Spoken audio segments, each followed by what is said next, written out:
First இந்த படத்தோட script கேட்டது பாண்டியராஜ் சார் வந்து சொன்னது. பாதி ஸ்கிரிப்ட் வாசிச்சுட்டு இருக்கும்போது நான் கேட்டது, உருவசி மாப்பிட்ட கேட்பீங்களா, ஆல்ரெடி உருவசிட்ட பேசியாச்சு சொன்னது. அப்படி எல்லாமே பாசிட்டிவாக அமைஞ்சொரு படம். மிஸ்கின் சார் வந்து ஃபாரின் போக போகிறாரு, அதனால் வந்து ஐயோ கண்டென்ட்டே ஃபாரின் போச்சுன்னா அப்புறம் என்ன கண்டென்ட் கொடுக்குதுன்னு தான் அவசரமாக அப்புறம் சிட் பண்ணோம். பரிமளா அன்கோன்னு வச்சா எப்படி இருக்கும் அப்படின்னு ஃபஸ்ட்டு என் ஒய்ஃப்கிட்டையும் என் பசங்கள்கிட்டையும் கேட்டேன். அந்த அவன் சொன்னது மாதிரி தான் வசந்தன் கோ மாதிரி இருக்குது அப்படின்ட்டாங்க. அப்புறம் சிட்பண்ட் கம்பெனி மாதிரி இருக்குது அப்படின்ட்டாங்க. அதுக்கப்புறம் வசந்தன் கோலாம் கூட ஸ்பான்சர் கேட்கலாம், வசந்தன் கோ வழங்கும் பரிமளா அன்கோன்லாம் பிளான் பண்ணால் அப்புறம் எங்களுக்கு நல்ல ப்ரொடியூசர் கிடச்சதுனால சரி ஸ்பான்சர்லாம் வேண்டாம். ஏன்னா எது பார்த்தாலும் நொட்ட சொல்கிற ஒரு கேரக்டரு இந்த கதையை ஓகே சொல்லுது, அப்போ இதுவும் நல்லா தான் இருக்கும் போல். ஏன்னா சிரிச்சார் வேறு, அவரும் நிறைய சிரிச்சார்.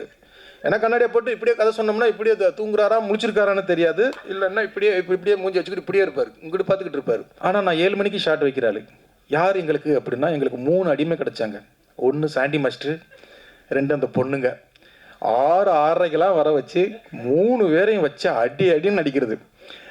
அந்த 3 பேருமே உண்மையிலே மாஸ்டர், சாண்டி மாஸ்டர், என் எனர்ஜிக்கு இது வரைக்கும் கிடைச்சதுலேயே சரியான ஆளுன்னா சாண்டி மாஸ்டர் தான். மிஸ்கின் சார் ரொம்ப ரொம்ப ரொம்ப ரொம்ப நன்றி சார். ஒரு 2-3 நாளாக ப்ரமோஷனுக்காக எல்லா இடத்துக்கும் கூட்டிட்டுறேன், என் பின்னாலேயே வர்றாரு, நான் போகிற இடம் பூரா. அண்ட் இந்த ஸ்கிரிப்ட் கேட்ட உடனே பாண்டியராஜ் ஸ்கிரிப்டை பற்றி நமக்கு எப்போவுமே ஒரு நம்பிக்கை இருக்குது. பாண்டியராஜுக்குள்ளே இருக்கிற அந்த ரைட்டர் மேலே தான் எனக்கு மரியாதை அதிகம். மலையாள படத்தை விட ஸ்பீடாக நான் ஒரு படம் ஒர்க் பண்ணது இந்த படம் தான் சமீபத்தில். எப்போ ஸ்டார்ட் பண்ணாங்க, எப்போ முடித்தாங்க, எனக்கு ஒரே அதிசயம். முடிஞ்சிடுச்சா ஷூட்டிங்? எவ்வளோ நல்ல டைரக்டர் மிஷ்கின்கிறது உங்களுக்கு எல்லாருக்கும் தெரியும். ரொம்ப வித்தியாசமான சிந்தனையுடைய ஒரு நல்ல ஒரு creator.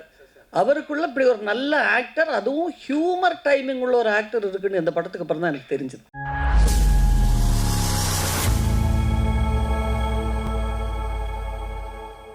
All the press, media, all my friends, brothers, sisters, all the dignitaries on the dais, இந்த படத்தினுடைய all the technicians, director, cast, crew, எல்லாருக்கும் வணக்கம். படத்தை பற்றி எல்லாருமே எல்லா விஷயமும் பேசியாச்சு. டைம் ரொம்ப லேட்டாக போயிட்டுருக்குது. இந்த படத்தில் முதல்ல ஃப்ரம் த பிகினிங் சொல்ல போனால் லைக்கா மாதிரி ஒரு ப்ரொடக்ஷன் இது ஒரு சின்ன படத்துக்காக அவங்க இதுக்குள்ளே வந்தது. அதுக்கப்புறம் தமிழ் குமரன் சார் மாதிரி ஒரு ப்ரொடியூசர் இந்த படத்துக்கு வந்தது. Pandiyaraj sir direction and everything production எல்லாமே இதுக்குள்ளே வந்தது. And all the co artist Urvashi வந்தது. And Sanjana, Ananthika, Yogi Babu, Mysskin sir, Singampuli, Bucks, Sandy master, so many எல்லாருமே.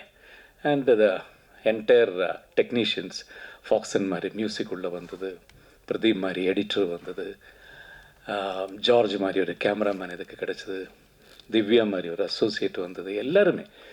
எல்லாத்துக்கும் ரொம்ப சந்தோஷம். ஆனால் உருவசி சொன்ன மாதிரியே இதுக்கெல்லாம் மேலே இந்த படத்தோட ஹீரோ இதனோட ஸ்கிரிப்ட் தான். ஃபஸ்ட்டு இந்த படத்தோட ஸ்கிரிப்ட் கேட்டது பாண்டியராஜ் சார் வந்து சொன்னது.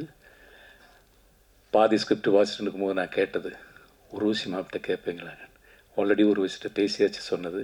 அப்படி எல்லாமே பாசிட்டிவாக அமைஞ்சொரு படம். இனிமேல் இது பப்ளிக்கிட்ட கரெக்டாக போய் சேர வேண்டியது only through you. Please, thank you so much. ஆக்சுவலாக வந்து 2-3 தடவை ப்ரெஸ் மீட்டு தள்ளி போச்சு. ஆக்சுவலாக 23 தான் நாங்கள் ப்ரெஸ் மீட்டு பிளான் பண்ணியிருந்தோம். அப்போ வந்து மிஸ்கின் சார் வந்து ஃபாரின் போக போகிறாரு, அதனால் வந்து ஐயோ கண்டென்ட்டே ஃபாரின் போச்சுன்னா அப்புறம் என்ன கண்டென்ட் கொடுக்குதுன்னு தான் அவசரமாக அப்புறம் சிட் பண்ணோம். இங்கே பன்னீர் சோடா குடித்தது பார்த்தாதுன்னா ஐயா போய் இப்போ ஃபாரினில் பன்னீர் சோடா குடிக்க போகிறார் போல். வாழ்த்துக்கள். ஓகே. பரிமளா அன்கோ இது வந்து ஒரு 3 வருஷத்துக்கு முன்னால் நான் எழுதின கதை. ஃபஸ்ட்டு வந்து இதுக்கு வந்து பரிமளா ஃபேமிலி அப்படிங்கிறது தான் டைட்டில் இருந்தது. அதுக்கப்புறம் டூரிஸ்ட் ஃபேமிலி வந்ததுனால அதே மாதிரி வேண்டாம் அப்படின்ட்டு வேறு டைட்டில்லாம் யோசிக்கலாம் அப்படின்னு யோசித்தோம். அப்புறம் வந்து இந்த டைட்டிலுக்கு அதுக்கு வந்து ஸ்வீட் ஹோம் அப்படின்னு டைட்டில் வச்சுருந்தோம். அப்புறம் திடீர்னு பரிமளா ஃபேமிலியை இப்போ பரிமளா அன்கோன்னு வச்சா எப்படி இருக்கும் அப்படின்னு ஃபஸ்ட்டு என் ஒய்ஃபுக்கிட்டே என் பசங்கள்கிட்ட கேட்டேன். அந்த அவன் சொன்னது மாதிரி தான் வசந்தன் கோ மாதிரி இருக்குது அப்படின்ட்டாங்க. அப்புறம் சிட்பண்ட் கம்பெனி மாதிரி இருக்குது அப்படின்ட்டாங்க. அப்புறம் என் 2 பையங்களும் ஓட்டு போட்டாங்க, ஸ்வீட் கோமா பரிமளான் கோவா அப்படின்ட்டு. அவங்க 2 பேரும் இதுக்கு தான் ஓட்டு போட்டாங்க. அப்புறம் என் அசிஸ்டண்ட்டு எல்லாருக்குமே 2 டிசைன், ப்ரொடியூசர் எல்லார்ட்டையுமே 2 டிசைனை வச்சு ஒரு 20-25 பேர்கிட்ட திங் மியூசிக், சந்தோஷ், மணி எல்லாருக்கிட்டமே ஓட்டு கணக்கெடுப்பு எடுக்கிறான். ஆனால் அவங்க யாருக்குமே தெரியாது என்ன டைட்டில்னு. ஜெயராம் சார் பரிமளா ஃபேமிலி தானே அப்படிங்கிற இதுலேயே இருக்கிறாரு. ஊர்வசியமாகவும் அதே தான் கேட்டுக்கிட்டே இருப்பாங்க. இந்த கதை வந்ததே அது ஒரு பெரிய கதை இருக்குது. 2 டிசைன் பண்ணி எல்லாத்தையும் காமிச்சு ஓகேவானு தான் பரிமளான் கோ. அதுக்கப்புறம் வசந்தன் கோலாம் கூட ஸ்பான்சர் கேட்கலாம், வசந்தன் கோ வழங்கும் பரிமளான் கோலாம் பிளான் பண்ணால். அப்புறம் எங்களுக்கு நல்ல ப்ரொடியூசர் கிடச்சதுனால சரி ஸ்பான்சர்லாம் வேண்டாம் அப்படின்ட்டு யார்ட்டையும் கேட்கல. உண்மையிலேயே ஜெகன் சொன்னது மாதிரி, ஜெகன்னா ரொம்ப நன்றிண்ணா, இப்படி ஒரு நிகழ்ச்சியை நீங்கள் பண்ணி கொடுத்ததுக்கு. பசங்க டூவில் இப்படி தான் அந்த மாதிரி ஷோக்கு வேறு ஒருத்தவங்களை ஆர்கனைஸ் பண்ணியிருந்தோம். அவங்க ஏதோ அர்ஜெண்ட்டாக வரல அப்படின்ட்டாங்க. அப்போ என் அசிஸ்டண்ட் அப்படி தான் ராஜவேல் நாகராஜன் சொல்லி நீ தூத்து வழங்குடா அப்படின்ட்டேன். அவன் அதுக்கப்புறம் பேசு தமிழில் பேசுன்னு அவன் வேறு லெவலில் பேச ஆரம்பிச்சிட்டான். அந்த மாதிரி நீங்களும் சரி ஓகே என்ன நம்ம கூடவே இருக்காங்க அப்படியே இருக்கலாம் அப்படின்னு தான். நல்லா இருந்ததுண்ணா, சூப்பராக இருந்தது. பெரிய ஹீரோக்கள் படம்லாம் வந்தது தலைவன் தலைவிக்கு அப்புறம். எல்லாருமே ரொம்ப ஆர்வமாக இருந்தாங்க. பேசும்போது அவங்கவுங்க ஒரு கம்பெனி சொன்னாங்க. எனக்கு என்னென்னா அடுத்த படம் நான் தமிழ்குமரன் சாருக்கு தான் பண்ணணும் அப்படின்னா. ஏன்னா 7 வருஷத்துக்கு முன்னால் எனக்கு அட்வான்ஸ் கொடுத்தாரு. அந்த 7 வருஷத்தில் ஒரு தடவை கூட நான் உங்களுக்கு அட்வான்ஸ் கொடுத்தேனே, என்னாச்சு, அடுத்து பண்ணுறீங்களா, எதுவுமே கேட்காத ஒரு தயாரிப்பாளர். ஏன்னா அதுக்கப்புறம் என்கிட்ட அட்வான்ஸ் கொடுத்தவங்களாம் திருப்பி வாங்கிட்டாங்க, அது படமாக ஆகலை. ஒரு வார்த்தை கூட கேட்கவே இல்லை. தலைவன் தலைவிக்கும் போது நம்ம அடுத்து ஒன்று பண்ணிடலாமா அப்படின்னு கேட்டார். சரி, கேட்காத ஒரு மனிதர் கேட்டுட்டாரு அப்படின்ட்டு தான். அப்போ ஹீரோக்கெல்லாம் பேசும்போது தயாரிப்பாளர் வேறு இருக்கும்போது நான் சொன்னேன், சார் எனக்கு இந்த கதை ரொம்ப பிடிக்கும், ஜெயராம் சார் ஊர்வசி மேம் மாதிரி ஒரு கதை பண்ணுறீங்களா அப்படின்னு. கதையை கேட்ட உடனே ரொம்ப சிரிச்சார். எனக்கு அங்கேயே கான்ஃபிடென்ட் வந்துருச்சு. ஏன்னா அவர் ஜாலியாக இருப்பார், ஆனால் கதை சொல்லும்போது கொஞ்சம் சீரியஸ் ஆகிடுவார். இவரே சிரிக்கிறாருன்னா கண்டிப்பாக ஆடியன்ஸ் சிரிப்பாங்க அப்படின்னு எனக்கு பயங்கர கான்ஃபிடென்ட் வந்துருச்சு. அவ்வளோ சிரிச்சார். பாதி சிரிக்கும் போதே ஒரு ஃபோன் வருது, செம்மையாக கதை சொன்னார், செம்மையாக இருக்கிறத நான் பண்ண போகிறேன் அப்படின்னா. சீமான் நடிச்சார்னு நினைக்கிறேன். கதை கேட்டுக்கிட்டு இருக்கும்போது சீமானனோட 1/2 மணி நேரம் அந்த கதையை சொல்லிக்கிட்டு இருக்கார் ஃபோனில். சரி ஓகே அடுத்தது தான் அப்படின்னு சொல்லி முடிவு நினச்சி. அப்புறம் ஜெயராம் சார் ஊர்வசி மேம் அப்படின்னா கதை பேசும்போதே முடிவு பண்ணுறோம். எனக்கு ஜெயராம் சார் உங்கள் காம்போ எனக்கு ரொம்ப பிடிக்கும். 25-26 படம் பண்ணியிருக்காங்க. ஆல்மோஸ்ட் எல்லா படங்களுமே நான் நெருக்கி பார்த்துருக்கேன். உங்கள் காம்போ அப்படி எனக்கு பிடிக்கும். இதுக்குள்ளே அவங்க 2 பேரும் வந்துட்டாங்கன்னா அந்த கதை பாதி வெற்றி அடைஞ்சிரும் அப்படின்னு சொல்லிட்டு 2 பேர்ட்டையுமே கதை சொன்னேன். 2 பேருமே அவ்வளோ ரசித்தாங்க. ஒரு விஷயமாக சிரிச்சுக்கிட்டே கேட்டுக்கிட்டு இருந்தாங்க. சரி, அங்கேயே ஒரு நம்பிக்கை வந்தது, ஓகே இது கண்டிப்பாக பிடிக்கும்னு. அவர் ஜெயராம் சாரும் அப்போவே சொன்னார், சார் சூப்பராக இருக்குது சார், இது கன்ஃபார்மாக ஹிட் ஆகும் சார் அப்படின்னாங்க. ஒரு 2 லெஜண்ட்ஸ் அதை ஜட்ஜ்மெண்ட் பண்ணும்போது நமக்கு இன்னும் ஒரு கான்ஃபிடென்ட் கிடைக்கும்ல. அப்பா ஓகே அப்படின்னு சொல்லியாச்சு. அடுத்து மிஸ்கின் சாருக்கு போய் அன்றைக்கி நாங்கள் பன்னீர் சோடா சாப்பிடல, அந்த கதையை போய் நான் சொல்ல போகிறேன். பக்கத்தில் ஆதித்யா வேறு. ஆதித்யாவோட கதை சொல்லி முடித்த உடனே ஆக்ட் 1 ஆக்ட் 2 அப்படின்னு ஏதோ ஆக்ட் பற்றியெல்லாம் சாமி பேசிக்கிட்டு இருக்காப்லையோ. எனக்கு அந்த ஆக்ட் 1 ஆக்ட் 2 தெரியாது. கதை அவனும் பயமுறுத்துறாப்புல. நான் நல்லா இருக்கடா, அதை பண்ணலாம்டா, கமர்ஷியலாக சூப்பராக இருக்கல, இதை பண்ணுறா, நான் பண்ணுறேன்டா அப்படின்ட்டார். எனக்கு அங்கே 3வது ஏன்னா எது பார்த்தாலும் நொட்ட சொல்கிற ஒரு கேரக்டரு இந்த கதையை ஓகே சொல்லுது. அப்போ இதுவும் நல்லா தான் இருக்கும் போல் அப்படின்னு. அதை நீங்கள் எந்த தமிழ் சினிமாவே பார்க்க மாட்டீங்கல்ல, என் சினிமாவே பார்க்கல. அப்புறம் அந்த கதையை ஓகே பண்ணுறீங்கன்னா பெரிய விஷயம் இல்லையா? தமிழ் சினிமா பார்த்தா அதுக்கும் நொட்ட சொல்கிறதுக்கு என்ன கனெக்ஷன் இருக்கு? இல்லை அது இல்லை, அப்படிப்பட்ட ஆளே ஓகே சொல்லிட்டாரு போங்க அப்படிங்கும்போது இன்னும் ஒரு கான்ஃபிடென்ட் கிடைக்கிது. சரி இது ஆடியன்ஸுக்கு ரொம்ப பிடிக்கும். ஏன்னா சிரிச்சார் வேறு, அவரும் நிறைய சிரிச்சார். ஏன்னா கண்ணாடியை போட்டு இப்படியே கதை சொன்னோம்னா இப்படியே தூங்குறாரா முழிச்சிருக்காரான்னு தெரியாது. இல்லைன்னா இப்படியே மூஞ்சி வச்சுக்கிட்டு இப்படியே இருப்பார், இங்கிட்டு பார்த்துக்கிட்டு இருப்பார். ஆனால் சிரிச்சுக்கிட்டே இருந்தார். எனக்கு அங்கே ஒரு கான்ஃபிடென்ட் கிடச்சிது. அப்போ இதை நம்ம அடுத்து பண்ணிடலாம், பரவாயில்ல இந்த செட்டப் வச்சு பண்ணலாம் அப்படின்ட்டு. அப்புறம் 2 பொண்ணுங்க யார் அப்படின்னு சொல்லிட்டு 2, ஏன்னா 2 கேரக்டர் ரொம்ப நம்ம எல்லார் வீட்லேயுமே 2 ஆம்பளை பசங்களோ 2 பொம்பளை பசங்களோ இல்லை அண்ணன் தங்கச்சியிலோ இருந்தால் ஒரு வார் நடந்துக்கிட்டே இருக்கும். அந்த வீடு ரொம்ப குதூகலமாக இருக்கும். எதுக்கு சண்டை போடுறாங்க, எதுக்கு சேர்ந்துதுங்கிறாங்கிற அளவுக்கு ஒரு அப்படி 2 கேரக்டர். ஒரு டாமன்ஜெரி மூடில் 2 உள்ள அக்கா தங்கச்சி அப்படின்னு யார் பண்ணலாம் அப்படின்னு சொல்லிட்டு தான் 2 பேரையும் அப்புறம் சஞ்சனாவையும் அனந்திகாவையும் பிடிச்சோம். அந்த அனந்திகாவை வந்து அந்த தெலுங்கு படம் 8 வருஷத்துலு கரெக்டாக சொல்கிறேன்னா 8 வருஷத்துலு தானே? ஆமாம். அதோட அந்த படம் பார்க்குறதுக்கு முன்னால் அந்த பொண்ணுடைய ரீல்ஸ் பயங்கரமாக பிடிச்சிருந்தது. அது பண்ணுற நிறைய விஷயங்கள் நீ அந்த படத்துக்கு பண்ண ப்ரொமோஷன் இந்த படத்துக்கு இன்னும் பண்ணவே இல்லைம்மா ப்ளீஸ் என்ன. அதை மாதிரி இது சார் ஆஃபீஸில் தான் வந்து சனாவுக்கு கதை சொன்னேன். அது ஒரு அசிஸ்டன்ட் டைரக்டர் வேறு இல்லை, அது கொஞ்சம் ஒரு 10 நிமிஷம் ஒரு அசிஸ்டன்ட் டைரக்டர் மாதிரியே கதை கேட்குது. கொஞ்சம் நான் வந்து கதை பயங்கரமாக கேட்பேன். மணி சார்ட்ட வேறு ஒர்க் பண்ணுதா, சரி மணி சார் மாதிரி ரொம்ப சாப்பிட்டா அப்படின்னு அப்புறம் ஒரு கட்டத்துக்கு மேலே அதனால கண்ட்ரோல் பண்ண முடியல. அது சிரிக்க ஆரம்பிச்சிருச்சு, பயங்கரமாக சிரிச்சு ரசிக்க ஆரம்பிச்சிருச்சு. அப்போ நமக்கு ஒரு கதை மேலே ஒரு பெரிய கான்ஃபிடென்ட் கிடச்சிருச்சு. ஓகே இந்த படத்தை நம்ம பண்ணிடலாம் அப்படின்னு.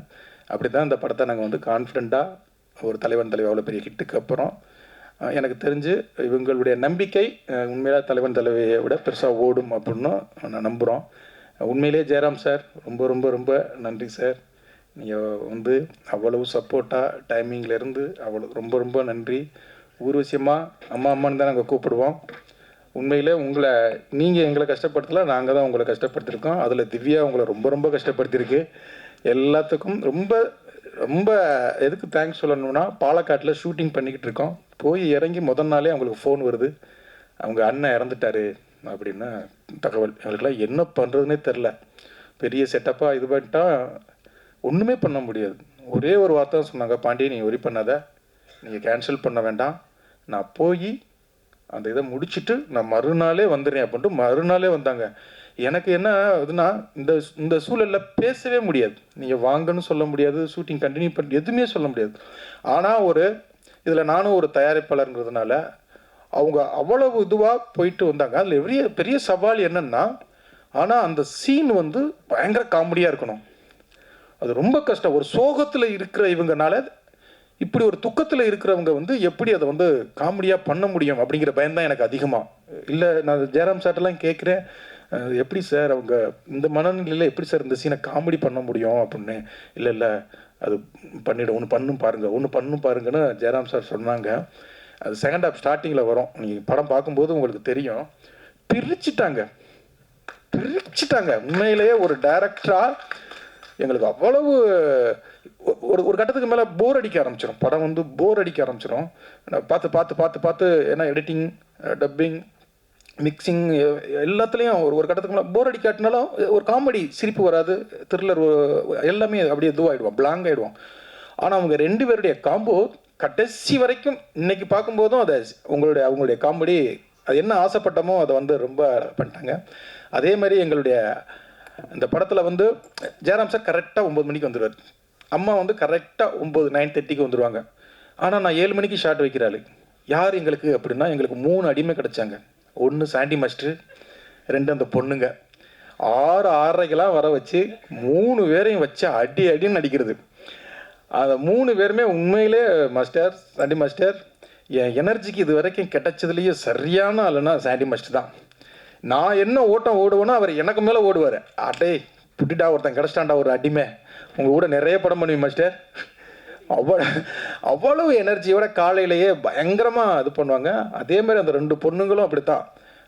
என்ன டைம் சொன்னாலும் ஓகே சார் அப்படிங்க. ஆனால் 2 மணி நாள் போனால் அங்கே திவ்யா கிட்ட மட்டும் கெஞ்சுங்க, நாளைக்கு மட்டும் ஒரு 9 மணிக்கு போடு திவ்யா அப்படின்னு சொல்லி இது பண்ணுவாங்க. ஆனால் அவ்வளவு சப்போர்ட்டு, அவ்வளவு இது. உண்மையிலே 2 பேரும் சனாவுக்கும் அனந்தியாவுக்கும் உண்மையிலே இவ்வளோ குயிக்காக பண்ணதுக்கு நீங்கள் 3 பேரும் ரொம்ப முக்கிய காரணம். அவர் காம்பினேஷனாகவே சூப்பராக இருந்துச்சு. ஜெயராம் சார், ஊர்வசி, அந்த 2 பொண்ணுங்க. நிறைய பேர் என்கிட்ட கேட்டாங்க, அவங்க உண்மையாகவே அக்கா தங்கச்சிங்களா அப்படின்னோம். உண்மையாகவே ஒரு அக்கா தங்கச்சிகள்கிட்ட பெரிய சண்டை நடந்துக்கிட்டு இருக்கோம். உங்கள்கிட்ட அவ்வளோ லவ்வாக இருப்பாங்க, ஸ்பாட்லேயே அவ்வளோ இதுவாக இருப்பாங்க. என்ன காஃபி டீனும் ஆர்டர் பண்ணி ஏதாவது சாப்பிட்டுக்கிட்டே இருப்பாங்க. அது ஒன்று தான். எப்போ ஆர்டர் பண்ணாங்க, என்ன ஆர்டர் பண்ணாங்கன்னே தெரியாது அந்த மாதிரி. அதே மாதிரி ஆதித்யா, தேங்க்யூ பிரதர். உண்மையிலேயே ஒரு அண்ணனையும் தம்பியையும் முதல் முறையாக ஒரு படத்தில் நடிக்க வச்சதில் எனக்கு ரொம்ப ரொம்ப சந்தோஷம். அது மட்டும் கிடையாது, சம்பள விஷயத்துலேயும் அவர் மிஸ்கின் சார் வந்து இறங்கி வரலாம்னு நினச்சா கூட இறங்க விடாமல் பார்த்துக்கிட்ட உங்களுக்கு என்ன நல்ல தம்பி கிடச்சிருக்காரு சார், மிஸ்கின் சார். அவர் சொல்லுவார், டே விட்றான் தம்பிடா, பார்த்துக்கலாம்டா, சம்பளம் குறைச்சி பண்ணலாம்டா அப்படிம்பாரு. அப்புறம் அவர் வருவார், அண்ணே அது வந்துண்ணே நம்ம அங்கே அவ்வளோ வாங்கியிருக்கோம்ண்ணே, இங்கே இவ்வளவு தானே வாங்கியிருக்கோம்னா என்ன இங்கே கொஞ்சம் தான் இறங்கும். அப்படி ஒரு நல்ல அன்பான தம்பி. என்ன அதே மாதிரி சன்ராயன், சஞ்சய், பூர்ணிமா எல்லாருக்குமே தேங்க்யூ. பூர்ணிமாலாம் திடீர்னு நாளைக்கு ஷூட்டுக்கு இன்றைக்கி கேட்டோம், உடனே நான் வர்றேன் அப்படின்னு சொல்லிட்டு உடனே வந்துருச்சு பூர்ணிமா. தேங்க்யூம்மா. அந்த டயத்தில் வந்து அது பெரிய சப்போர்ட்டாக எங்களுக்கு இருந்தது. அதே மாதிரி மிஸ்கின் சார், ரொம்ப ரொம்ப ரொம்ப ரொம்ப நன்றி சார். ஒரு 2-3 நாளாக ப்ரமோஷனுக்காக எல்லா இடத்துக்கும் கூட்டிட்டுறேன். என் பின்னாலேயே வர்றாரு. நான் போகிற இடம் பூரா நான் வரேன்டா படத்துக்காக வரேன்டா. எனக்கு என்ன அப்படி ஒரு டேரக்டர் போய் எல்லா இடத்துலையும் உட்கார வைக்கிறோமோ அப்படிங்கிற ஒரு இது.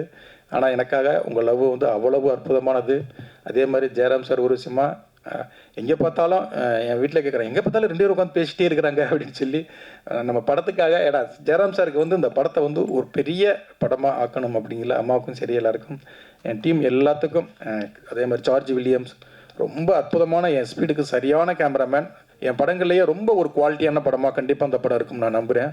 அவ்வளவு இது. அதே மாதிரி ஃபாக்ஷன் சொல்லி இந்த படத்தில் ஒரு புது மியூசிக் டேரக்டர் திங் மியூசிக்லேருந்து எனக்கு சந்தோஷம் மணியும் அவனை அறிமுகப்படுத்தினாங்க.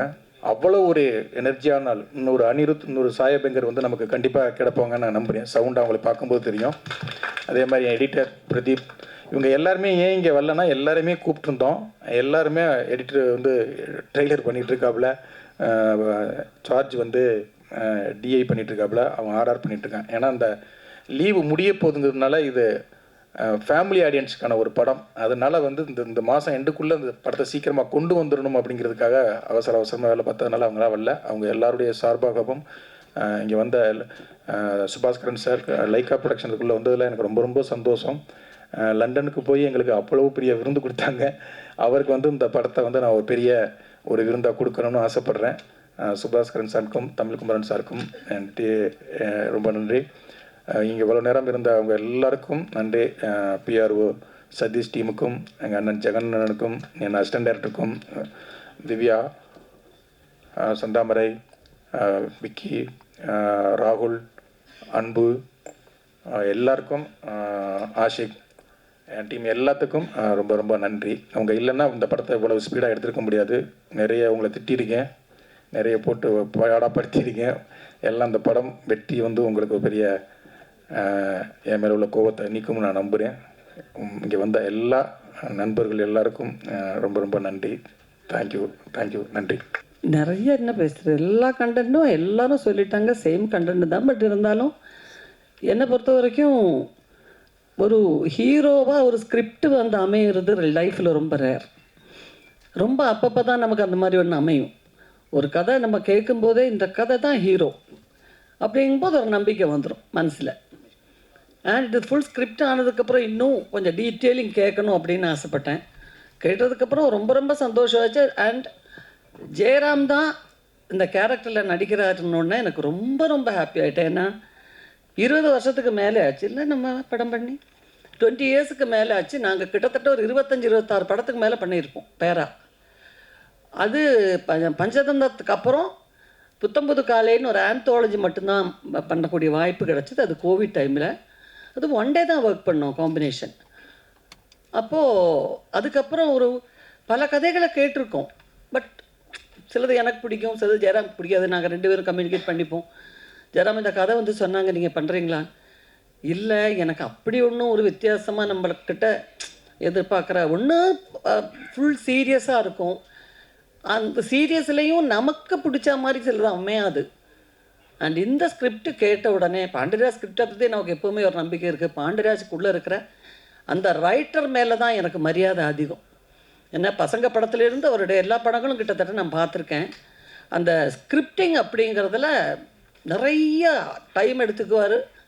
அண்ட் சாதாரணமாக எப்போவுமே சொல்லுவாங்க, மலையாள படம் கம்மியான நாட்களில் ரொம்ப நல்ல குவாலிட்டி உள்ள படங்களை எடுத்துடுவாங்க, ரொம்ப சீக்கிரம் எடுத்துடுவாங்க. இப்போவும் சிங்கிள் ஷெட்யூல் 45 நாள், 47 நாள், 50 நாள். ஆனால் மலையாள படத்தை விட ஸ்பீடாக நான் ஒரு படம் ஒர்க் பண்ணது இந்த படம் தான் சமீபத்தில். எப்போ ஸ்டார்ட் பண்ணாங்க, எப்போ முடித்தாங்க, எனக்கு ஒரே அதிசயம். முடிஞ்சிடுச்சா ஷூட்டிங்? என்னால் மட்டும்தான் பல நேரங்களில் கோஆப்ரேட் பண்ண முடியாத சூழ்நிலை ஏற்பட்டிருக்கு. ஏன்னா மலையாளம் அதிகமான படங்கள் பண்ணுறதுனால அங்கே இருந்து ட்ராவல் பண்ணிக்கிட்டே இருக்கணும் நான். ஸோ அந்த ஒரு கஷ்டம் எனக்கு இருந்துச்சு. பட் அதுக்கு நடுவில் எப்படியோ சமாளித்து பல நேரங்களில் நான் வந்திருக்கேன். ஒவ்வொரு நாள் ஷூட்டிங்கும் இவங்க எல்லாரும் சொன்ன மாதிரியே ஒவ்வொரு நாள் ஷூட்டிங்கும் எனக்கு அவ்வளோ என்ஜாய் பண்ணுற மாதிரி இருந்துச்சு. ஏன்னா ஒரு கண்டென்ட் நல்லா இருக்குது, ஒரு கதை கேரக்டர் எல்லாம் கிட்டத்தட்ட ஒரு ஒரு 60% பக்காவாக இருந்துச்சுன்னா நம்ம அதில் நம்ம கொஞ்சம் இன்புட்டு, நம்ம இம்ப்ரவைசேஷன் அது ரொம்ப பிடிக்கும் நமக்கு. ஸோ அதனால் நாங்கள் 2 பேரும் பேசிப்போம். ஒரு சீன் கூட நாங்கள் 2 பேர் இது வரைக்கும் ஆக்ட் பண்ணதில் ரிப்பீட்டேஷனாக எங்களுக்கு ஃபீல் ஆகலை. கிட்டத்தட்ட எல்லா படங்களுமே ஃபேமிலி ஓரியன்ட் படங்கள் தான் நாங்கள் பண்ணியிருக்கோம். ஆனால் அதில் இருக்கிறது ஏதாவது நேச்சுரலி நமக்கு அப்படியா வந்துடும். சில சீன்ஸ் எல்லாம் ஒரு குடும்பத்தில் ஹஸ்பண்ட் அண்ட் ஒய்ஃபு குழந்தைங்க அது இதுன்னு போது ஏதாவது நமக்கு ரிப்பீட்டேஷன் வரும். பட் எனக்கு தெரிஞ்ச எதுவுமே ரிப்பீட்டேஷன் இல்லை.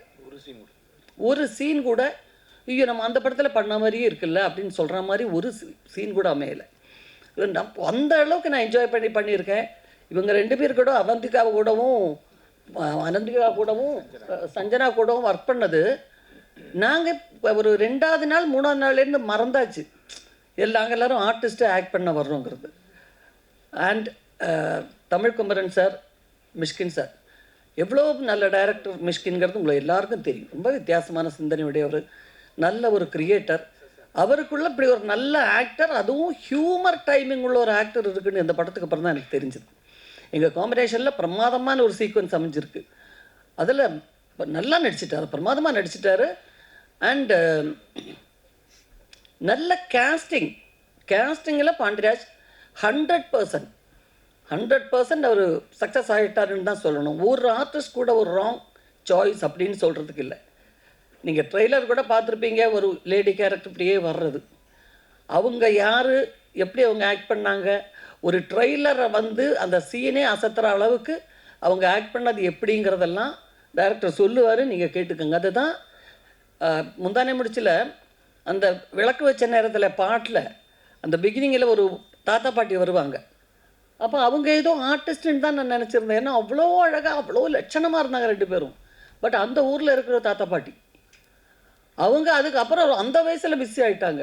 எந்த இடத்துல காது குத்துறதுனாலும் கல்யாணம்னாலும் ஒரு வயசுக்கு வந்த சடங்கு நடத்தணுன்னாலும் இவங்கள லட்சணமாக கூப்பிட ஆரம்பித்து அவங்க சாகிற வரைக்கும் பிஸியாக இறந்தாங்க. சினிமாவினுடைய மேஜிக் அதுதான். அதில் யார் எப்போ அறிமுகமாகணும், எப்படி வரணும், அவங்க எந்த நிலைமைக்கு வருவாங்கன்றதெல்லாம் சொல்லவே முடியாது. நான் இங்கே வந்திருந்த காயத்ரியை, நான் சாண்டி மாஸ்டருடைய அம்மாவை ஆக்ட் பண்ணுற காயத்ரி, அவங்கள நான் ஜேபேபி படத்தில் இப்போ நம்ம எல்லாரும் தான் இருந்தோம். இதே மாதிரி ஜேபேபியோட ப்ரெஸ் மீட் இருந்துச்சு. அதில் இந்த மென்டல் ஹாஸ்பிட்டலில் ஒரு சின்ன கேரக்டர் பண்ணாங்க. அந்த கேரக்டர் பண்ணும்போதே நான் நினச்சேன் இவங்க ரொம்ப நல்ல லெவலுக்கு வந்துடுவாங்க. அவ்வளோ டெடிக்கேஷன் இருந்துச்சு. ஒருத்தர் ஆக்ட் பண்ணணும்னு எடுக்கிற அந்த ஒரு தன் வேலையில் எடுக்கக்கூடிய முயற்சியை தான் நம்ம முதல்ல பாராட்டணும். அவங்க நம்மள மாதிரியே பர்ஃபெக்டாக பண்ணுறாங்களாங்கிறது அப்புறம். ஸோ அதில் எல்லாருமே சாண்டி மாஸ்டரை நான் லோகா படத்திலே பார்த்துட்டு நான் அசந்துட்டேன். என் பொண்ணு அவரோட பெரிய ஃபேன். அவள் தான் எனக்கு படம் போட்டு காமிச்சம்மா, சினிமாவில் டான்ஸ் மாஸ்டராக ஒர்க் பண்ணுறாரு இல்லைம்மா, அவர் ஆக்ட் பண்ணியிருக்கார், அவர் தான் வில்லன். நான் சொன்னேன் ஏற்கனவே சாண்டிக்கும் எனக்கும் காம்பினேஷனில் ஒரு பிரமாதமான ஒரு கதை வந்துச்சு. அன்றைக்கே படம் பண்ண முடியல. அது ஒரு நல்ல ஒரு கதையாக கூட இருந்துச்சு. அப்புறம் ரொம்ப தற்செயலாக இந்த கேரக்டர் வந்துச்சு. பட் எங்கள் காம்பினேஷன் ரொம்ப நல்ல சீக்வன்ஸ் அமைஞ்சதெல்லாம் நீங்கள் இதை பார்த்தீங்கன்னா தெரியும் எந்த அளவுக்கு அவர் அந்த கேரக்டர் பண்ணியிருக்காருங்கிறது. அப்படி ஒவ்வொருத்தரும் யோகி பாபுவை நிறைய படம் நாங்கள் பண்ணியிருக்கோம் காம்பினேஷன். பட் இதில் ரொம்ப வித்தியாசமாக இருக்கும். காமெடி மட்டும் இல்லை, அந்த சீரியஸாக எல்லாமே கலந்துருக்கிற ஒரு கேரக்டர் யோகி பாபு. நீங்கள் சமீபத்தில் பாபு அந்த மாதிரி ஒரு படத்தில் பார்த்துருப்பீங்களான்னு சொல்ல முடியாது, அந்த மாதிரி. அண்ட் அல்டிமேட்டாக சொல்லணுன்னா தமிழ்குமரன் சார் இது வரைக்கும் என்கிட்ட ஒரு வார்த்தை விட நானாக கேட்பேன், தமிழ் எப்படி போயிட்டுருக்கு, ஷூட்டிங்கெல்லாம் நல்லா போயிட்டுருக்கான். நான் அதிலெல்லாம் எதுலேயுமே தலையிடுறதில்லை மேம். என்ன ஒரு கேரக்டர் பண்ண சொன்னாங்க, எப்போ பார்த்தாலும் ஒரு எலெக்ஷன், அந்த தயாரிப்பாளர் சங்க எலெக்ஷனில் இருப்பார், அந்த அவசரத்தில் இருப்பார், இல்லைன்னா துபாய் போய்ட்டு வந்த மேடம்னு. நான் சொன்னேன் உங்களுக்கு துபாயிலே பெர்மனன்ட் வேலை கொடுத்துட்டாங்களா தமிழ், இல்லை படம் எடுக்கிற வேலை இருக்கா அப்படின்னு. எனக்கு அந்த டென்ஷன் இப்போ நான் எடுத்துக்கிறதே இல்லை மேம், எல்லாம் அவரே பார்த்துக்குவார்.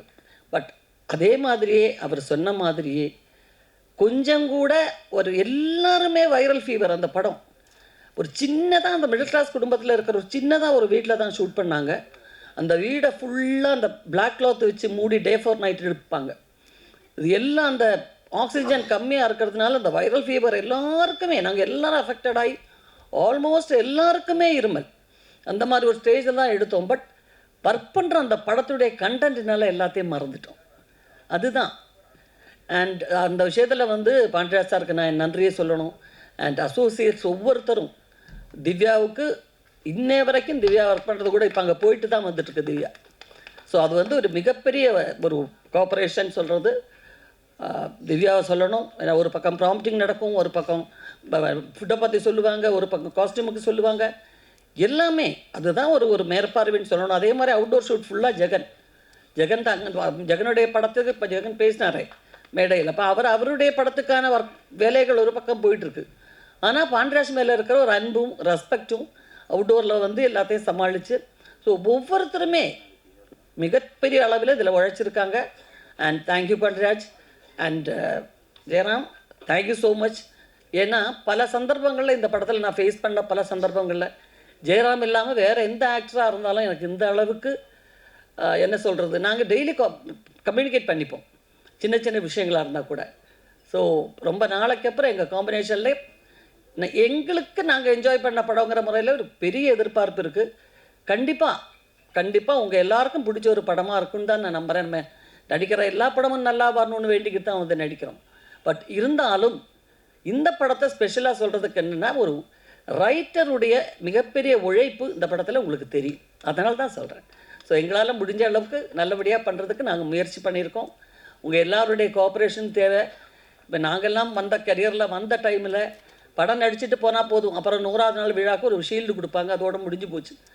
அந்த சினிமா சம்பந்தப்பட்ட ஒரு 4-5 மேகசின்ஸ் அவ்வளோதான் இருக்கும். பட் இப்போ இதை வந்து ஜனங்க மத்தியில் கொண்டு போய் ரீச் பண்ணுறதுக்கு உங்களுடைய எல்லாருடைய கோஆப்ரேஷனும் தேவைப்படுது. ஸோ அதை நல்லபடியாக நீங்கள் பண்ணி கொடுக்கணும். Thank you so much. ரொம்ப ரொம்ப நன்றி.